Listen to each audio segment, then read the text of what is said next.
Honesty, passion, experience. It's Timberwolves Explosion, hosted on the sportstuff.com and also brought to you by the Oddman Media Network.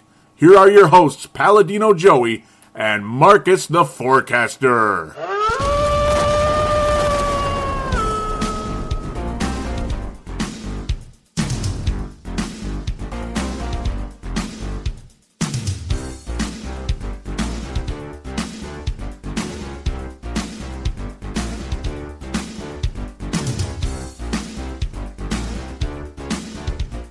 Hello again, Timberwolves fans. Are you ready for the explosion of Timberwolves basketball?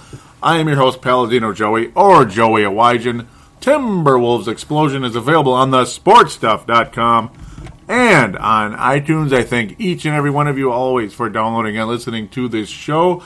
We're ready to talk Timberwolves basketball yet again, and unfortunately I'm solo again, but I'm still more than capable of doing this show. I do miss Marcus the Forecaster, though, in a big way, and look forward to his return, without a doubt. Well, I went to my first Timberwolves game in a while. Not going to tell you when the last time was. I'm just not going to, because I'm naughty, right? Or no, not because I'm naughty, but because I'm mean. Well, the Timberwolves played 4 games, and, well, they lost all of them. So here we are, 11 in a row for the Minnesota Timberwolves. Oh, boy. As I predicted, they lost in Golden State. They got beat pretty bad, all that good stuff. But then I predicted the Wolves to win 3 games in a row. I must be crazy. But, yeah, I picked the Wolves to win 3 games in a row. It's just, like, what were they thinking? Yeah. Thank you very much. Thanks for your kind words, right? No, I'm kidding. Yeah, the Wolves lose to Utah. They lose to Sacramento, and they lose to Utah again. Sloppy, stupid, inexperienced, all the above. Some learn and some don't. Some learn and some don't. And that's the title of today's episode. That's going to kind of be the main theme of things. Not necessarily to come out and be negative, just showing you where things are with the Minnesota Timberwolves today. And just some things I noticed this past week. Okay, we've been noticing them over the course of the season, but every show you got to have a different theme. You got to focus on certain things here and there, and that's what we're going to talk about right now.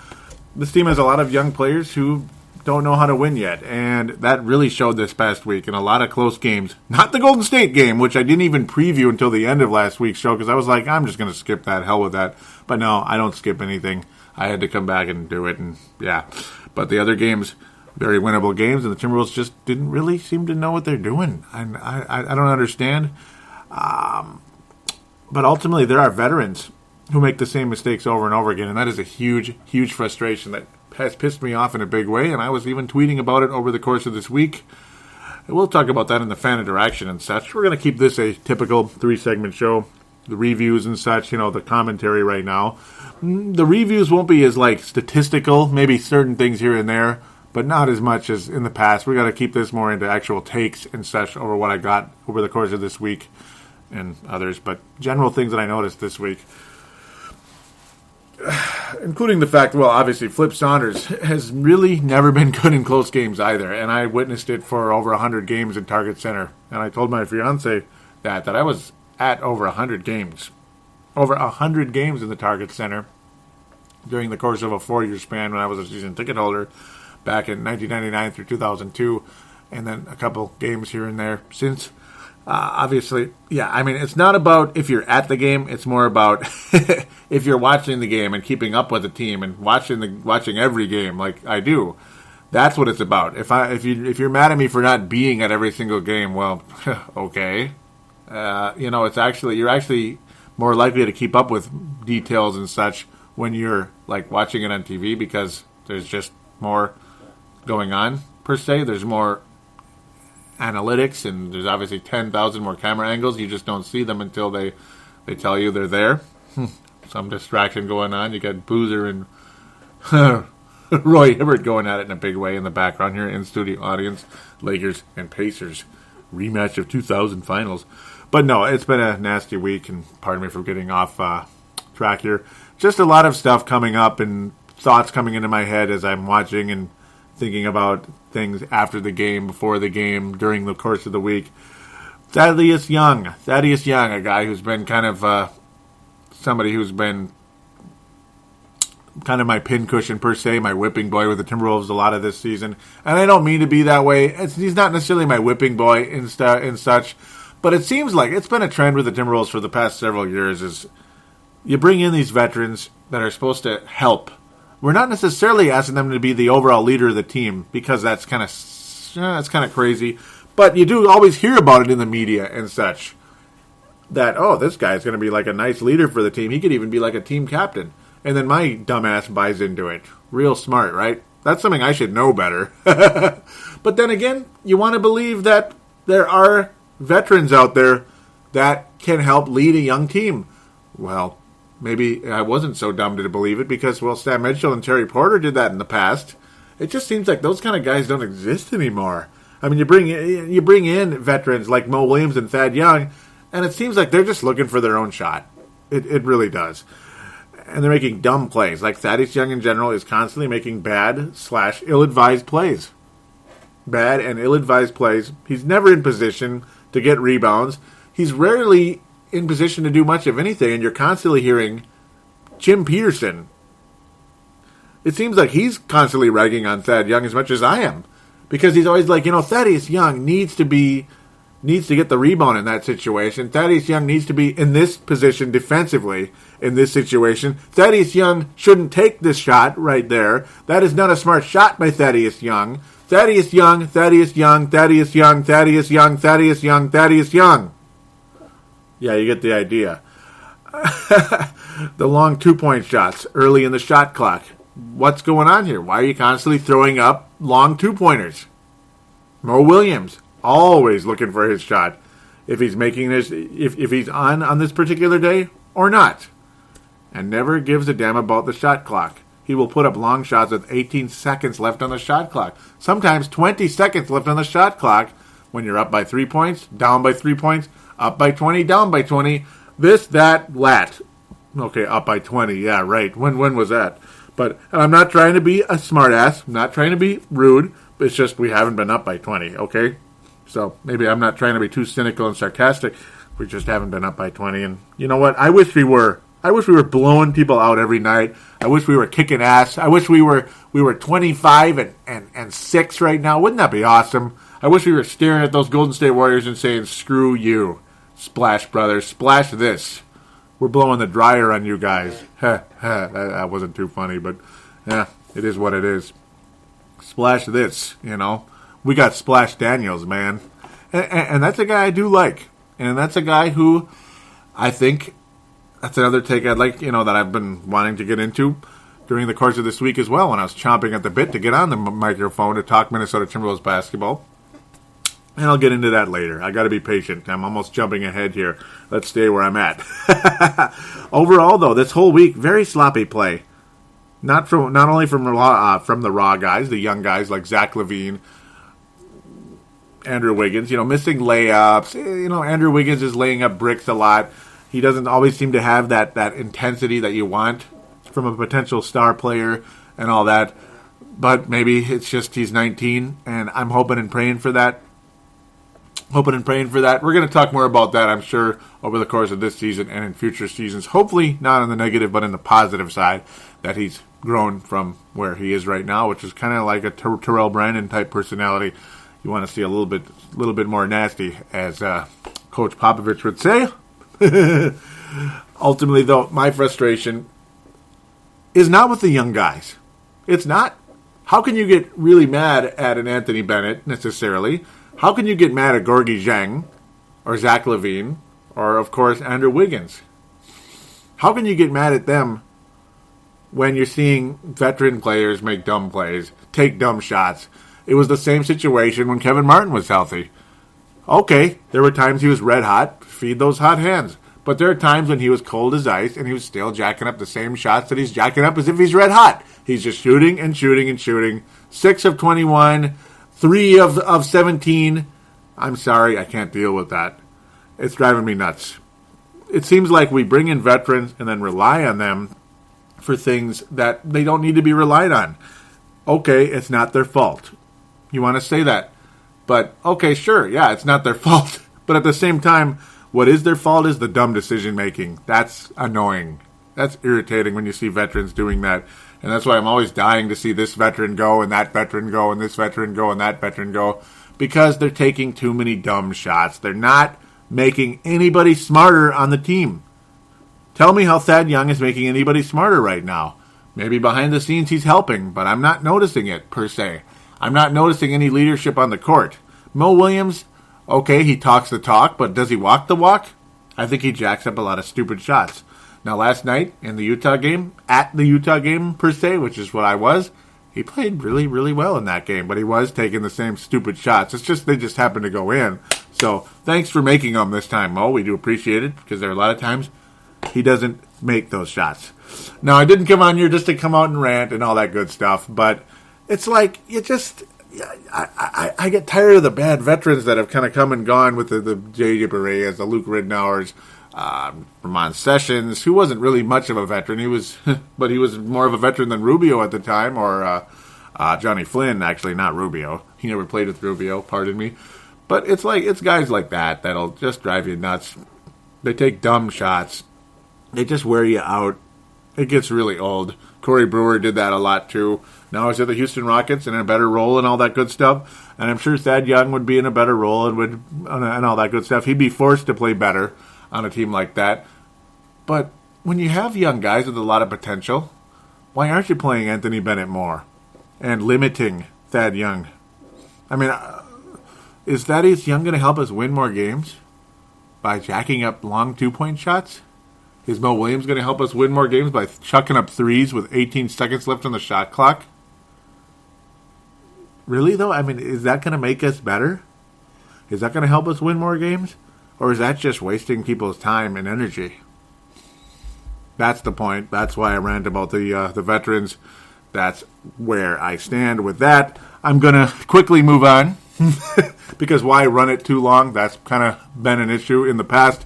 That maybe I would run something like that forever, and Marcus would run it back and forth forever. We got to move on. Ultimately, you guys get the point. I made it, and I'm running over it already. The Wolves signed Miroslav Radjuka. Yahoo.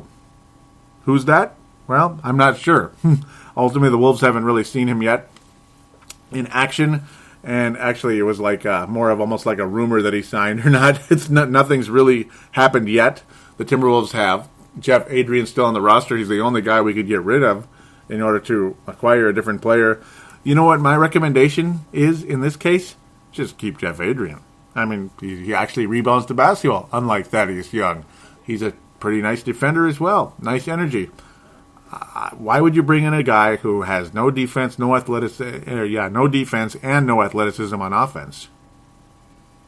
That confuses me a little bit. So the point of that, I have no idea. I'd rather just keep Jeff Adrian. I mean, it's probably about the same amount of money anyway, which is like a veteran's minimum, like however much time he's been in the league, which isn't enough to garner like $1 million a year or anything. They're in the 100,000s, like 400 to 800 range. I mean, just keep Jeff Adrian. What's the point of bringing in another guy other than maybe you need some more height? But the height doesn't even matter if the guy's not blocking any shots or really much of a rebounder. Just keep Jeff Adrian. Block shots, rebound, energy, maybe even some putbacks, which is nice, which is something Pekovic wouldn't do very much. Like, he'd actually rebound once in a while. He's a better rebounder than Thad Young, but still. Just keep Jeff Adrian. That would be my personal recommendation. Not sure they're listening, and I highly doubt they are. I got to say this also. That's why, ultimately, this is why right here, this is not going to be just focusing on the negative and pound away, which is why I had to stop there when I was pounding away at Thaddeus Young and Mo Williams and such, and maybe Flip Saunders as well. Is regardless of how awful our record is right now, believe it or not, I feel we are in a good place with the young guys, and I prefer not to really trade much of any of them. I'd like to keep a lot of them around and see where we go from there.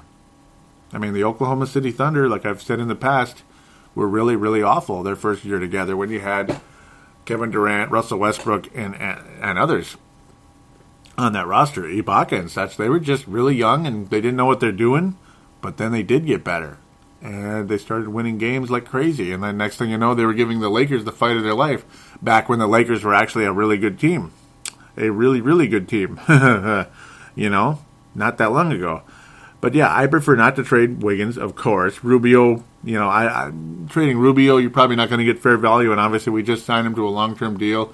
Nice to keep a guy that is a floor general that we're missing oh so very much. And that's another thing right there.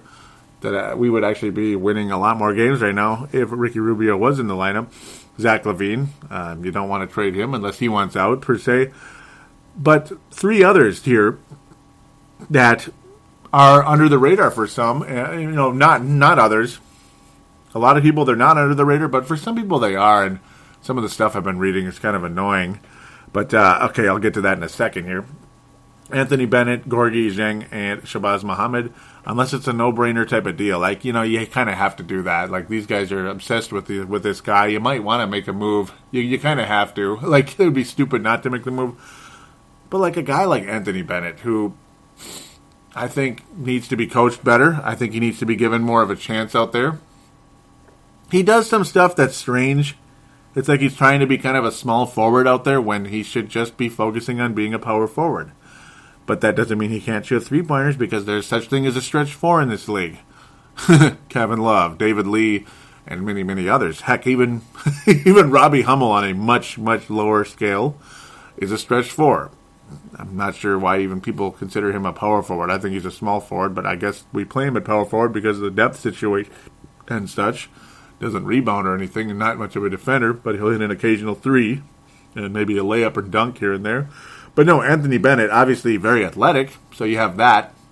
The rebounds and the putbacks and the block shots here and there. But the post-up game, I think, can still come together for Anthony Bennett. And I'm not ready to move on him. And I've said this in the past, and I'll say it again.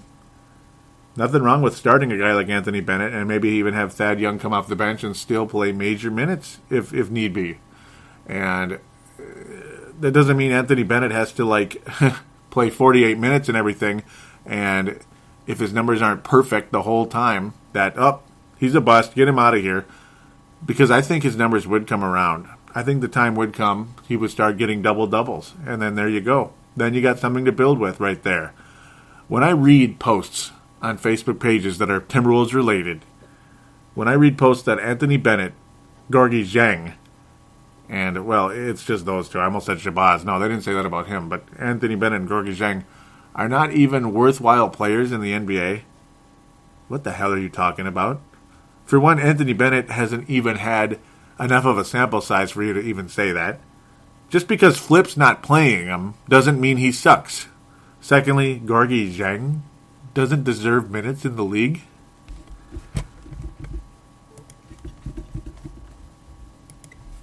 Are you insane or just stupid? I mean, I'm sorry. I stayed away from the argument. I just kind of moved on and didn't say anything.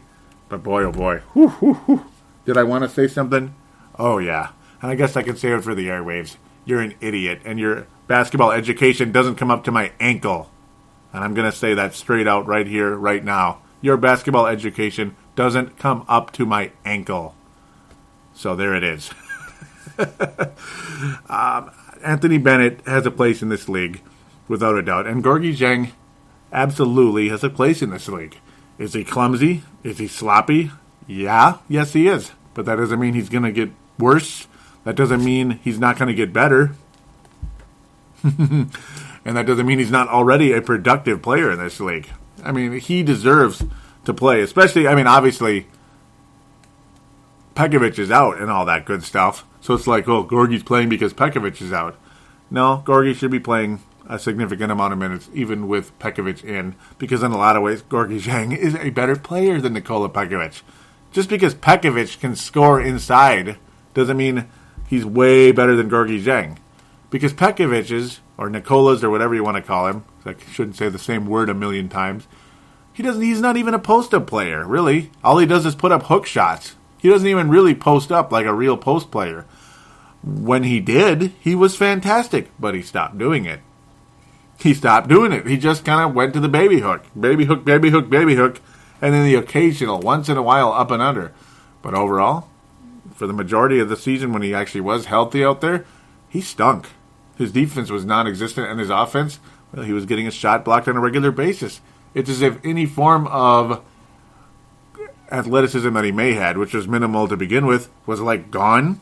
It's like he was getting stuffed beyond belief on a day-to-day basis. It was impossible to watch. It was so frustrating. You should have heard the rants Marcus the Forecaster was making at the time. I wish we were recording. Because they weren't too vulgar. He was just frustrated and analytical and very, very pointed remarks towards Nikola Pekovic. He flat stunk to start out the season. Ultimately, I got to say this. Please be patient with Anthony Bennett, Flip Saunders, and others. Hearing people say him and Gorgie aren't worthy minutes is just stupid, man. It really is. These people have no idea what they're talking about. They really don't.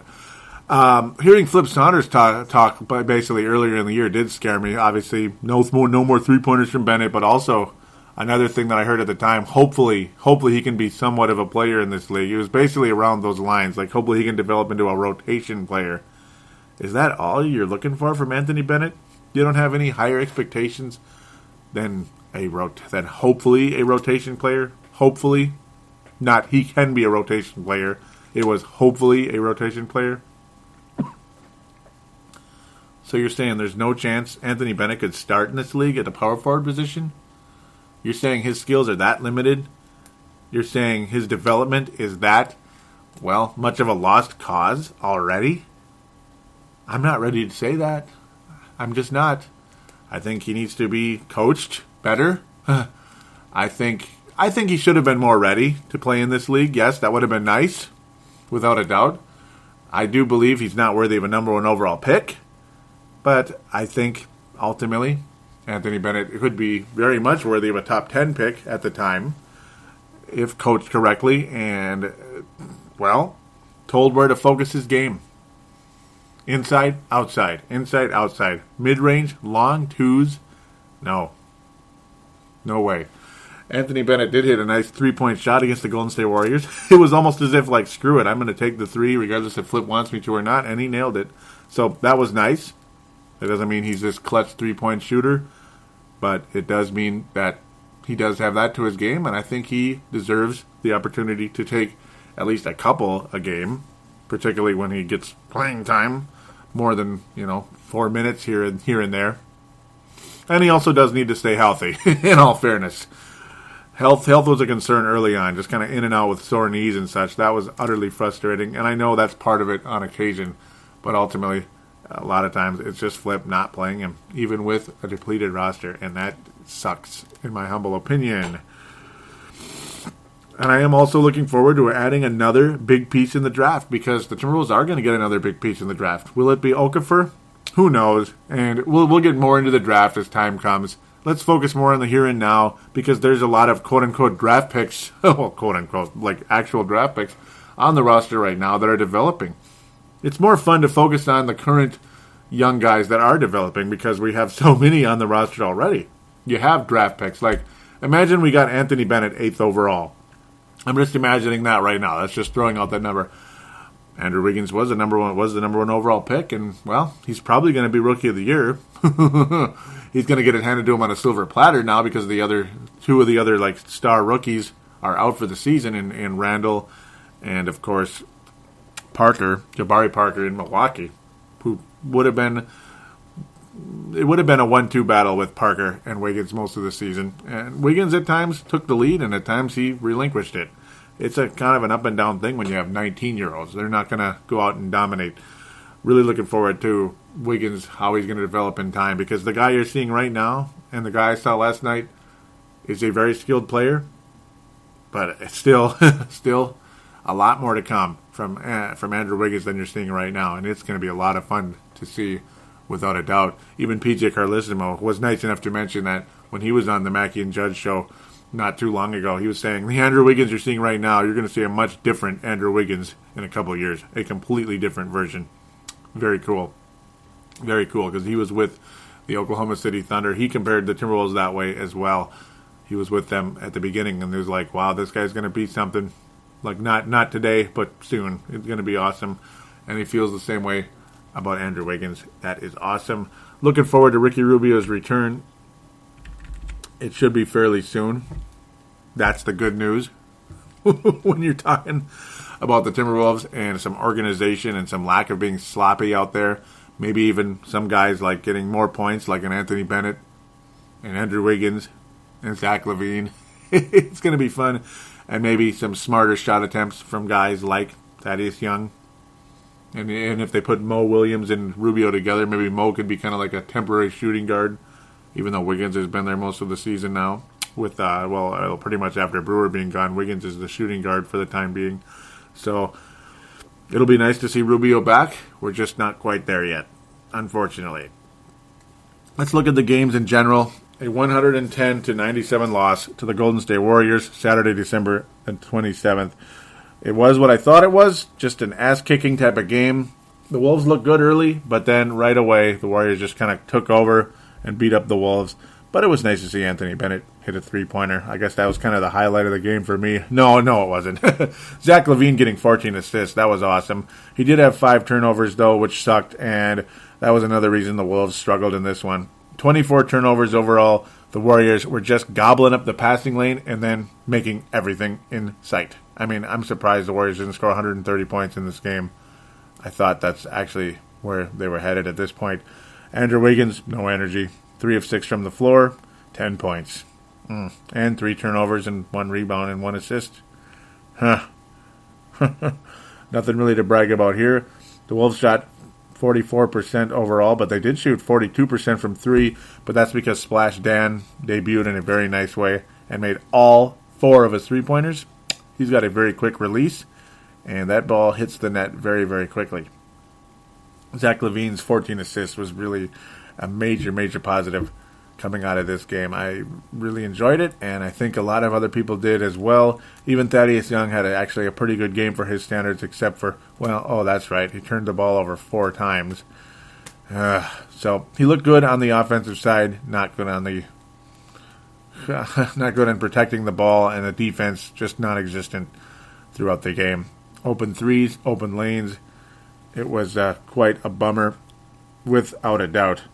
For some reason, it felt like Draymond Green scored like 100 points, but it was more actually his steals and blocks. Defensively, the guy was just murdering us, and he even got 6 assists in the game. 6 steals for Green, 3 blocks. It felt like he did way more than he did, but man, he was unbelievable. That's a guy I would kill to have on the Wolves, and I do think Anthony Bennett could develop into a guy like that very easily, if not more. The highlight of the game was Bennett's 3. No, it wasn't. It was Zach LaVine's 14 assists, but it was nice to see Bennett shoot that ball with confidence and to see it go right down the net without a doubt there. Nothing but net. Thursday, January 1st. No, Tuesday, December 30th first here before we ring in the new year. Minnesota heads to Utah. They looked awesome the entire game. And I mean the whole game. They kicked butt. Up by 20 points, 18 points, and all that stuff, only to watch it evaporate before our eyes. Shabazz Muhammad was unbelievable the whole time, though, leading the way until that fateful, awful second half of the fourth quarter. I mean, it was just devastating. The Wolves just coughed this one up in a big way, like really midway through the third and then the rest of the fourth. Utah just took over the game. The Wolves just turned the ball over time and time again. Jazz went on an 18-0 run at one point. The Wolves couldn't score for the life of them all of a sudden. They went from scoring like crazy to doing nothing. And there were dumb decisions made. No foul was made when the Jazz were up by 2 points with 14 seconds left. No fouls were made. You have guys like Thad Young and Mo Williams on the floor, and they're not instructing the young guys to foul. I mean, I just don't understand that when you have veterans on the floor like that. Absolutely ridiculous. So that's another thing that drives me nuts. Those guys were on the floor, and nothing was done about it. And the Wolves ultimately waste time, too much time, and the Jazz win the game. They win the game despite the fact the Wolves were up by 20 points at one point in this one. 194. Ridiculous and frustrating. Shabazz Muhammad, 5 of 6 from three-point range, 30 points in the game. Andrew Wiggins, good. Not amazing, but good. And, of course, the free throw shooting has plagued the Wolves throughout the season. Another 71% game, and this was not one of their bad ones necessarily, but that's pretty much been the theme, about 60-something percent the entire year at the line. It's just driving me nuts. The Wolves host the Sacramento Kings on Thursday, New Year's Day, January 1st. And you saw Derek Williams hit a three-pointer, one that really changed the momentum of the game for a lot of us, for the Timberwolves in general. He had a 17-point game. He started at forward in this one, too, at power forward, believe it or not. 17 points. He made half of his threes and made more than half of his shots. And Darren Collison was unbelievable. He's certainly come around from where he was a couple years ago with Indiana. Starting to look like a nice point guard again, like a lot of us thought he was becoming. DeMarcus Cousins followed out in the game. Rudy Gay followed out in the game. And the Wolves still could not get the job done down the stretch. Huge frustration for all of us here in town. And Andrew Wiggins had a big game. 27 points, made half of his shots. 11 of 22. He even made more than half of his free throws. But throughout the game, another mediocre effort at the free throw line, 72%. It's not necessarily the reason we lost, but it sure didn't help. Just poor execution down the stretch, and no veteran leadership as far as I'm concerned. Troy Daniels, 3 of 7 from the floor, when just continuing to shoot the lights out from the three-point line. But certainly not the case last night when the Utah Jazz came back to town. Saturday, January the 3rd, 101-89, Minnesota. Pretty much non-factors the whole time. I mean, they kind of hung in. The game was extremely boring. The first quarter, for sure, only 20-21. Nobody was making a shot for the Wolves. It was just brick, and the Jazz were not making too many shots, but then they'd make a three, then they'd walk into the lane and get a layup like it was nothing. But like I said earlier, Mo Williams was the best player on the floor, which kind of frustrating seeing that. I mean, good for him. I'm glad he was able to play well. Andrew Wiggins was solid, not bad. But again, nobody really majorly stood out in this one. Just nobody was making shots. That was pretty much the key of the game. The Wolves were not making any shots. Open, covered, whatever. And then the Jazz started just rolling past us. And the Wolves went from being within 4 points to down by 20. And then they kind of made a cute little comeback. And then one note came out of the game that just makes you it just makes you cry when you hear this. Oh, Timberwolves are down by 10 points, folks. Make some noise like we're back in it, baby. We're down by 10 points. We're only down by 10. I mean, that's not easy to come back from 10, and it's like, wow, we're in the game now. We're down by 10. And yeah, you're in the game. You're within reach, per se. But to act like, wow, here we are. That would be like it's like a 1-point game against the Golden State Warriors or something on the road. Maybe, okay, here we go. Rock and roll. We're in this thing. But you're down by 10 against Utah at home on a Saturday night, and we're making like, hell yeah, here we go. I don't know. I mean, and the energy in the building, not good. I mean, the fans were pretty quiet, pretty well seated, not standing at all pretty much the whole game. That's another thing I can't come out of there not feeling too good about, but it is what it is. I understand people are not not too optimistic with the current situation, the current season per se. The long-term situation, people are very optimistic, but obviously the game itself, people not as excited. So there you go. Let's just wrap that up. Just they didn't shoot well, and that's all there is to it. They shot under 40% in the game, but they actually made some free throws finally. Go figure. It is what it is. Let's just get to the Lone Wolf and Johnny Flynn Award. I'm going to give the Lone Wolf, I'm going to give it to Andrew Wiggins. He outplayed the team. He pretty much was the best player this past week. He had a nice couple of games, per se, particularly against the Kings. He was good against the Jazz. Shabazz Muhammad was doing well, did almost nothing last night. Almost a complete non-factor. Only 8 points, 3 of 9 from the floor. Only 1 rebound. Didn't play well at all against Utah. I mean, you barely even noticed him. So he is. Andrew Wiggins is going to steal the Lone Wolf away from Shabazz Muhammad. And we're going to pass out the Johnny Flynn Memorial. Well, I will give it to, since I almost have to, I'm going to give it to Thaddeus Young. Just not been playing well in general. When he does play well, he's turning the ball over like crazy, not rebounding. And last night, he's just a hologram. Nothing, no defense whatsoever. 1 rebound in 24 minutes. Whatever, man. 1 rebound in 24 minutes. Just a complete non-factor. So that's where I stand with Thaddeus Young and the Timberwolves in this one. There it is. Let's take a break and let's come back and do some previews. Winter and snow are back again. Nothing tastes better this time of year than Vanilla Bean Buffalo Sweat by Tall Grass Beer from Manhattan, Kansas. This Vanilla Bean edition of Buffalo Sweat literally warms your innards in this outstanding stout with that warming vanilla kick. Don't forget to try 8-Bit Pale Ale, the official beer of this podcast. When you see Pac-Man licking his chops, you found an amazing can and an even better beer. Check out the many other wonderful beers Tallgrass offers on their website at www.tallgrassbeer.com. Use their beer locator to see what's available in your area. You can follow Tallgrass on Twitter at TallgrassMN and like them on Facebook. Simply search for Tallgrass, Minnesota. Tallgrass Beer, bringing people together over a beer since 2007.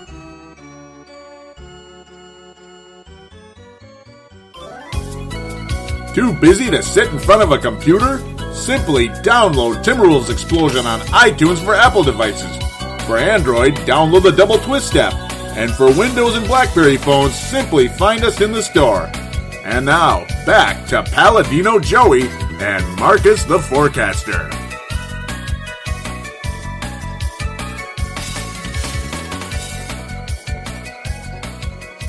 And we are back here on Timberwolves Explosion preview segment number 2.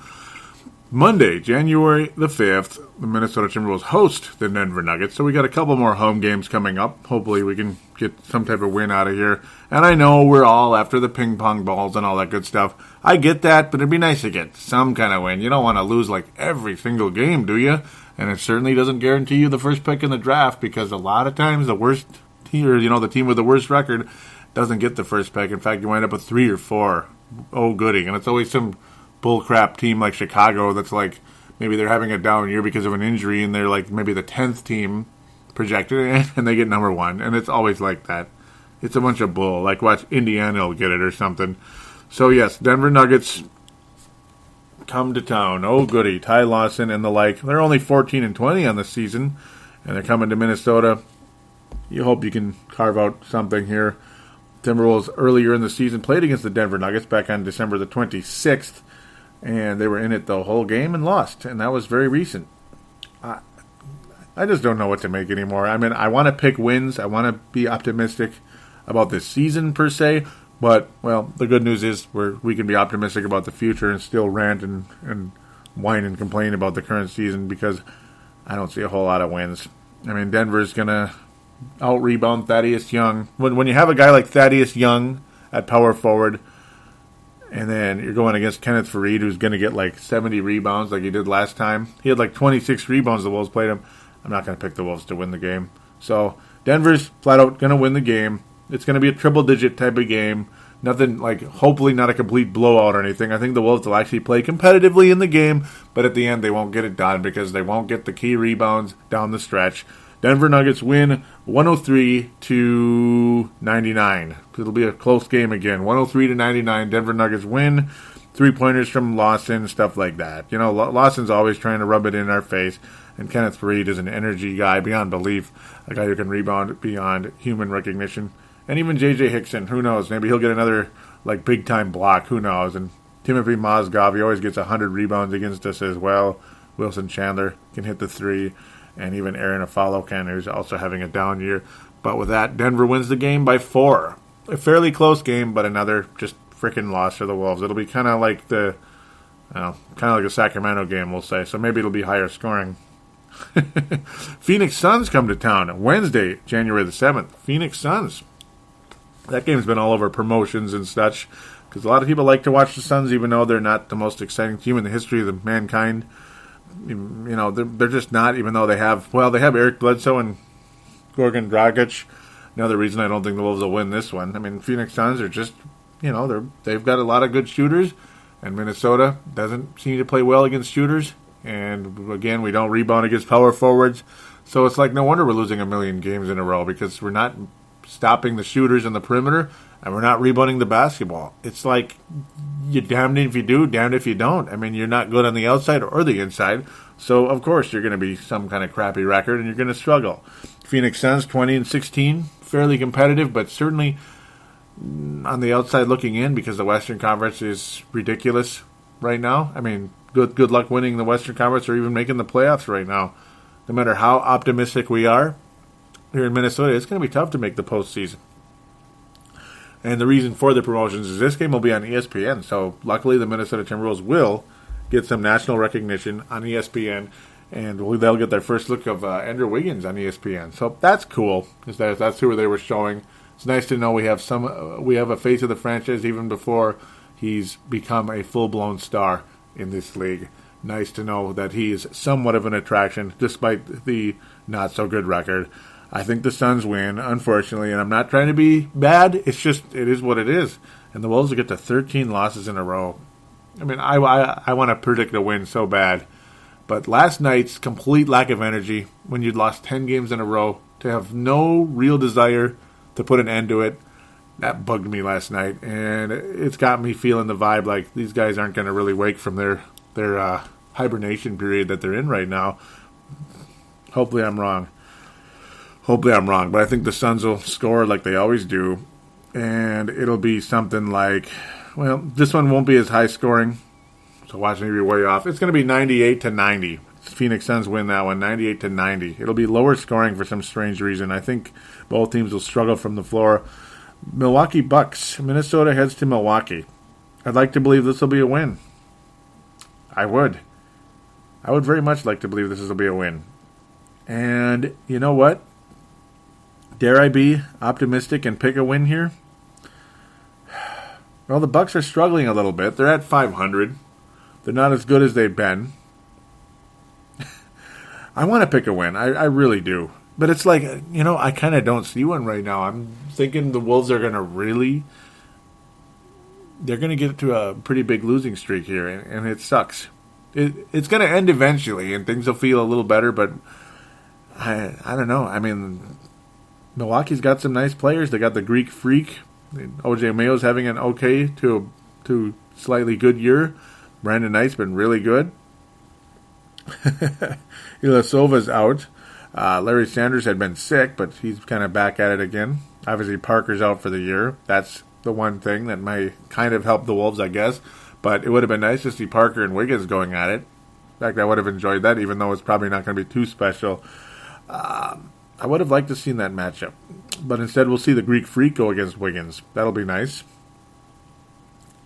It's a road game for the Wolves. The Bucks just recently won, so now they're above 500 again. It literally just is updating right before my eyes here.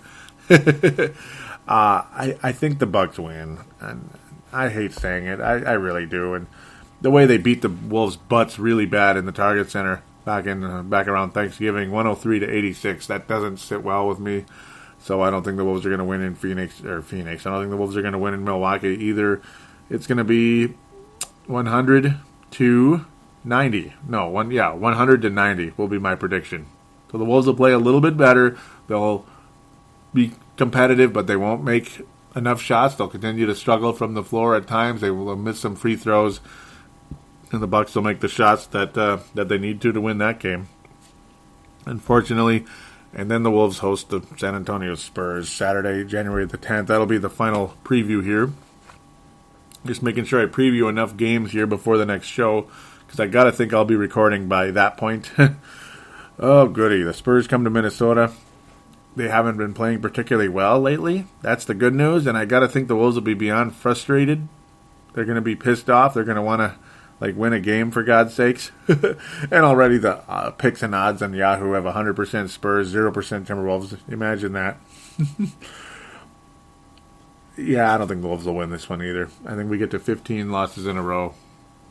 Am I being a jerk or am I being a realist? Yeah, we're not going to beat the Spurs. I mean, they lost by 30 in Minnesota earlier this season, and they lost by 22 in San Antonio, and it's just a meh effort in San Antonio, December the 6th.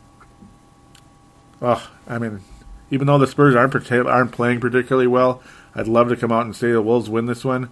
But barring the Spurs Popovich this one and sit down like the Duncans, Parkers, and Ginobili's of the world, guys like that, barring if they Popovich this one, the Wolves win. I'll just say that the Wolves will win something like 98 to 90, something like that, 98 to 94, something like that. But if the Spurs play their main guys and such, they're gonna win like 110 to 90. That's what's gonna happen in my humble opinion. It'll be like 110 to 90. Spurs will get well over 100, and the Wolves will not even make 100.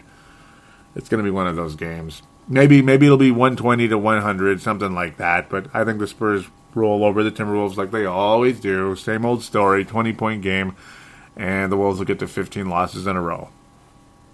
Not trying to be negative. I'm just telling you what I see. And the schedule's not easy here. I would love to pick the Wolves over the Denver Nuggets, and I think they can win that game.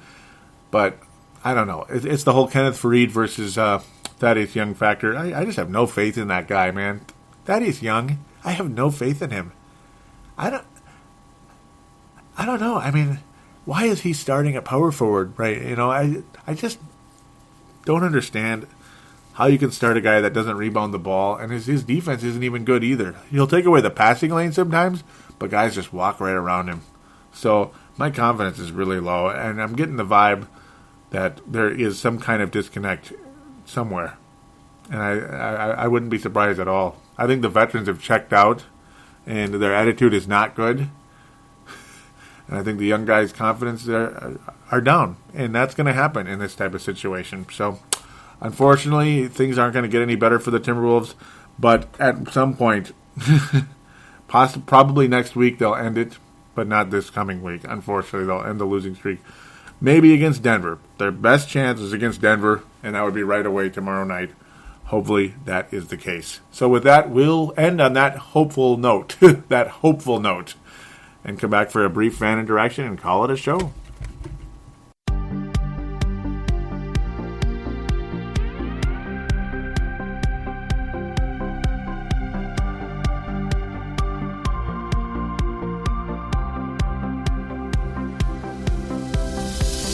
Do you shop on Amazon? Did you know that you can support this podcast just by doing your normal shopping on Amazon? It's really easy to do. Just go to thesportstuff.com and click on one of the many Amazon pictures.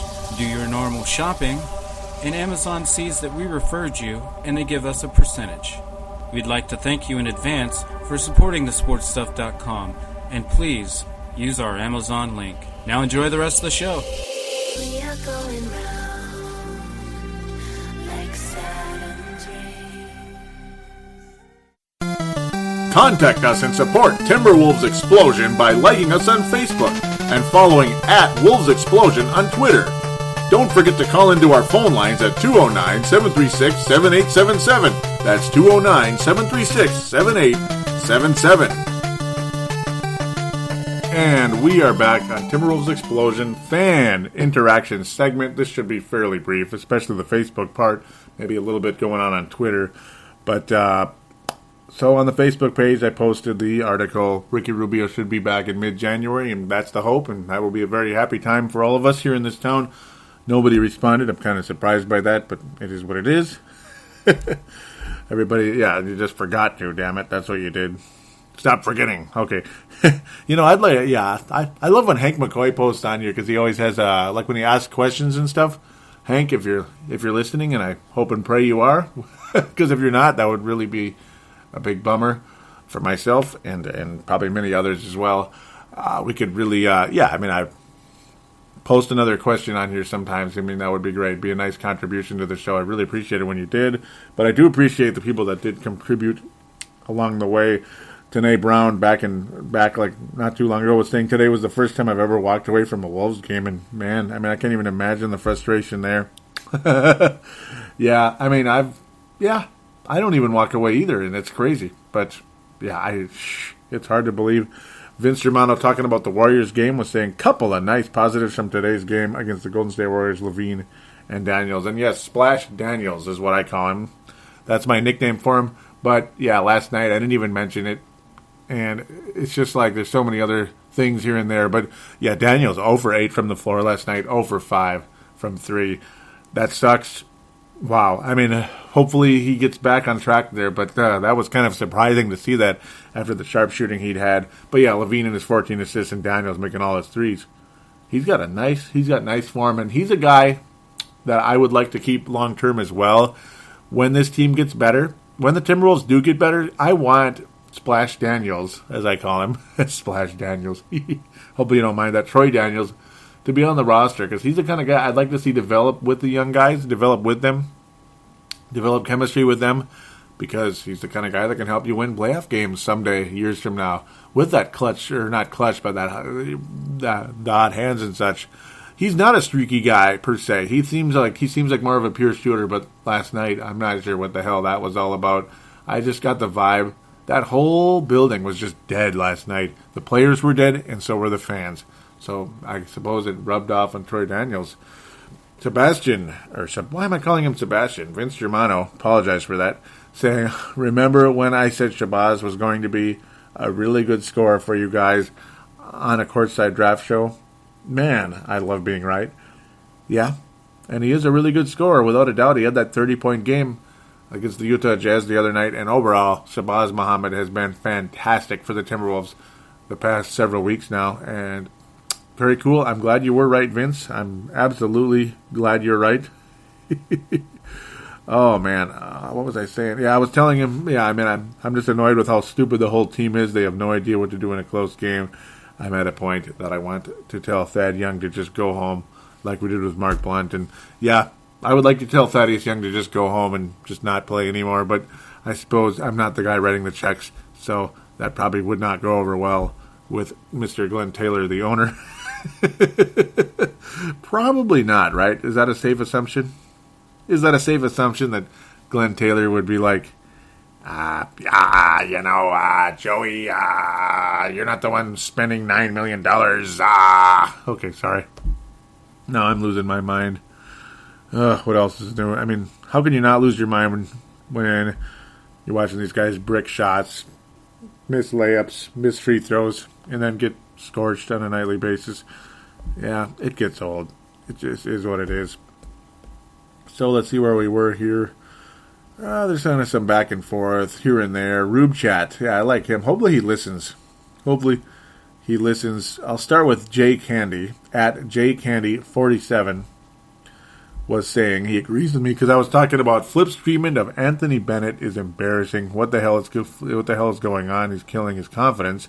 Jay Candy saying, I totally agree with you. He is probably the best outside shooter on the team. Wow. But if he misses one, Flip mentions him. Yeah, I mean, yeah. You know? I didn't even retweet this guy. I feel bad about that, Jay Candy. Hopefully you're a listener, and I really appreciate what you had to say there.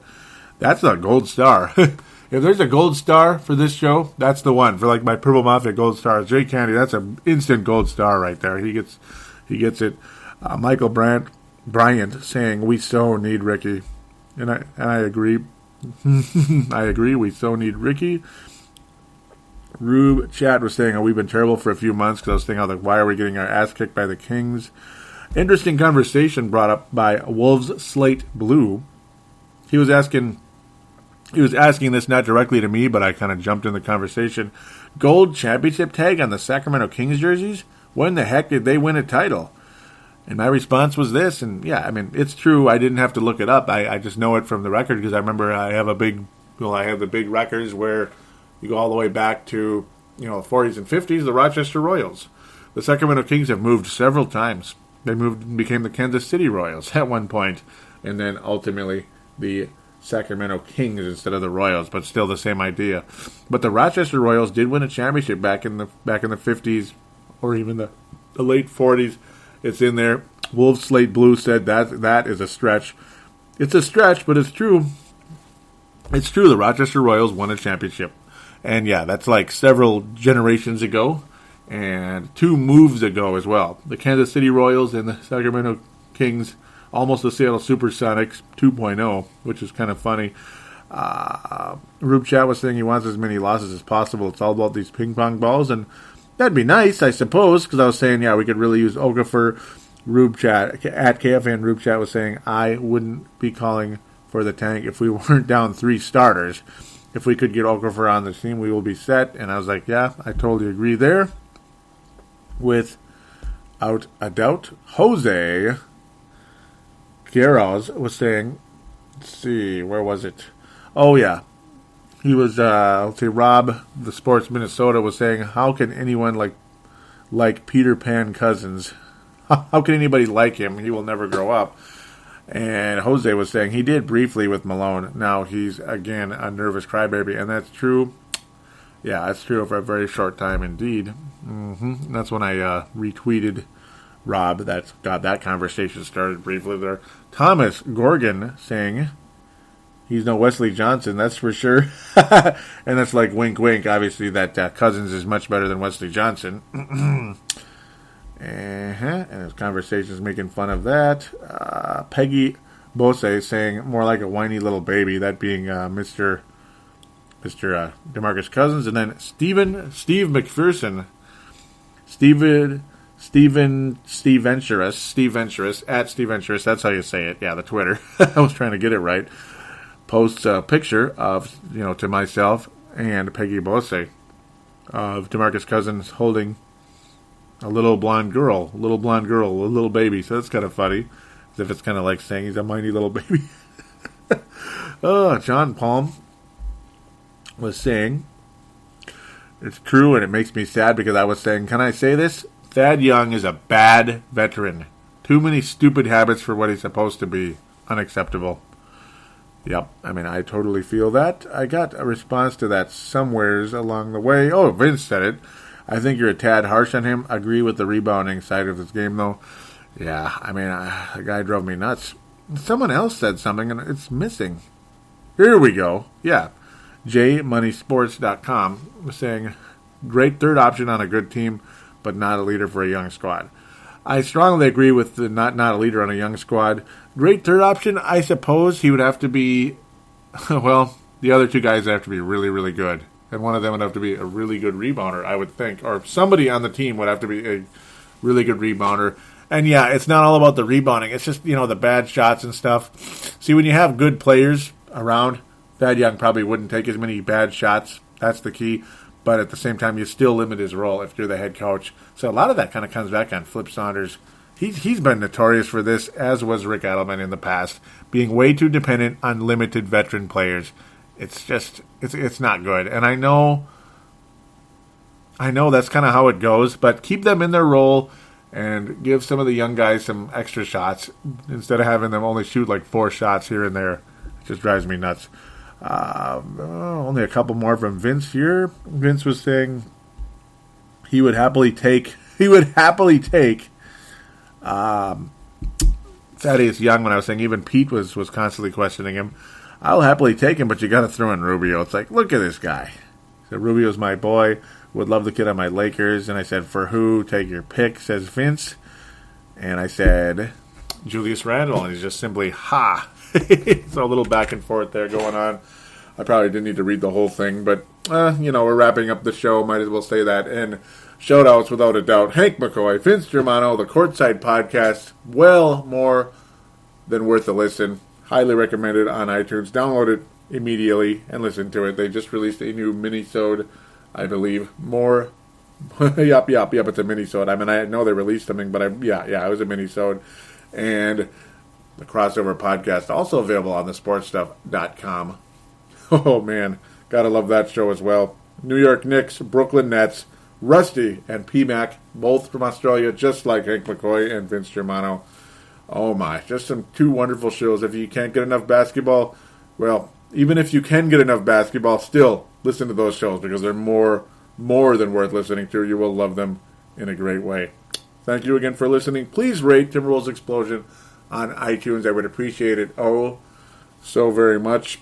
Give me a nice rating, and I'll give you a shout out on the show, and you'll probably get a gold star as well. So thanks again for listening. We're going to wrap things up. Hopefully the Wolves do end the losing streak somewhere along the way. Yes, ping pong balls are nice, and we're going to have a decent number of ping pong balls. We'll be in the top 5 without a doubt. I got to think in the ping pong ball category.